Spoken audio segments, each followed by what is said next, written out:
Alright guys, how's it going? Welcome to another quick review. It's going to be a quick review of a PlayStation 4 game that I recently completed, and it was Murdered Soul Suspect. Square Enix game. It's the back. So yeah guys, Murdered Soul Suspect. This game dropped in price like so quickly. You know, I've seen it for, the last couple of weeks, like £10 second hand in game shops. And sometimes you rarely get it on eBay for like, £8 or £9, if you're in the right place at the right time. So it's really cheap. I would say it's the second cheapest game you can get on the PS4, obviously not including, old sports games. But I think the only game that's cheaper than this is Killzone Shadowfall, which is like £7, £8. That dropped in price so quickly. But yeah, I think it's well worth the £10 that I paid for it, guys. I did think it was overall quite a decent experience. I'm gonna say, it's no Far Cry 4, or it's no, Alien Isolation, or it's no Rayman Legends or Shadow of Mordor. But for the price you pay, guys, it's still worth it. Giving it a playthrough for the price, because I did think it was, quite a decent experience. So what Murdered Soul Suspect is about is you play as this cop called Ronan, and basically you go up into this apartment and you end up getting yourself killed. Ronan gets killed basically by the killer in this game, and basically throws you out the window and then he shoots you. It basically goes down onto the street and then shoots you as well with your own gun. So basically what the game is about is Ronan somehow turns into a ghost. You can see he's a bit, ghostly. He turns into a ghost, so what you've got to do is you play as Ronan's ghost throughout the whole game, and basically what you've got to do is you have to try and basically track down the guy that killed you. Obviously the guy had a hoodie on and stuff, balaclava and things, so I have no idea who the killer is, and basically what you've got to do is go to these different locations and find clues to try and track down the killer, who is later on described or called the Bell Killer. I won't tell you why he's the Bell Killer, I'm not going to go too into it, obviously for spoilers. There's people bloody revving outside, but I don't know if you can hear it on camera, there's people revving cars out there.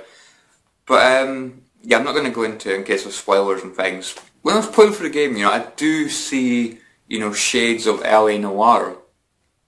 We've got to look for clues and that. It's not quite as in-depth as LA Noire. I mean, in LA Noire you can pick up objects and rotate them and things. Whereas this, basically, you just look at them, the clues, and that's really it. It gives you a bit of information about what you've just discovered and things. Actually, now that I'm thinking about it, you play as a ghost, so picking up objects wouldn't really make sense. So yeah, that was a bit of a botch on my part. You later on meet this girl called Joy, who is a medium, which means you can see ghosts, which obviously means you can see you. And basically you got to go to all these different locations. You take Joy with you, because obviously if you need something picked up or that, obviously you can't do it because you're a ghost. But Joy can do it because she's a human being, she's still alive, and she can interact with things, pick things up. And yeah, basically you've got to help her sneak into places and that by disabling cameras, by distracting people, by fiddling around with TVs and that, making the TV go static and things, just so you can help Joy get past into certain areas. You also have the ability to basically possess a cat. So there's some areas you need to get to. Obviously you need to climb, and you can possess a cat and control the cat. And you've got a meow button. If you press triangle, you can meow. I just thought I would say that because that's one of those must-have features. But you're having a meow button. It is quite funny. I do like how they added that. I did find it, slightly amusing. Yeah, playing as a cat I thought was quite fun. You can also possess people as well, so you can read their mind and things. There's some pretty cool features in the game. I do like the idea of the game.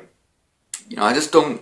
It's just not one of those games for me that I can, sit and play for hours and hours on end. Maybe about an hour, and then I'm done. It's just, for me, one of those games.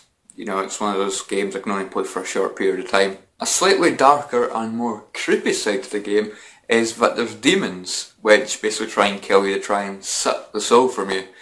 But they obviously in, the ghostly world, so they don't go after, joy. They don't affect joy. They don't affect the real world because they're just in the, the ghostly world, and they're going to try and destroy your soul. So what you got to do is you got to hide from these demons and sneak up from behind and basically execute them by pressing, certain buttons. So just like a little quick time event. It's nothing special in my opinion. I mean, it was a welcoming change. But for me, there wasn't enough combat, to be honest. There was only 2 enemies in the game: the demons and I suppose these are demons and others, hand things on the ground. They basically take you down to underworld realm. I don't want to know. They kill you. So yeah, 2 different types of enemies. I would have liked to have seen slightly more variety of demons. With different different abilities and different strengths and things.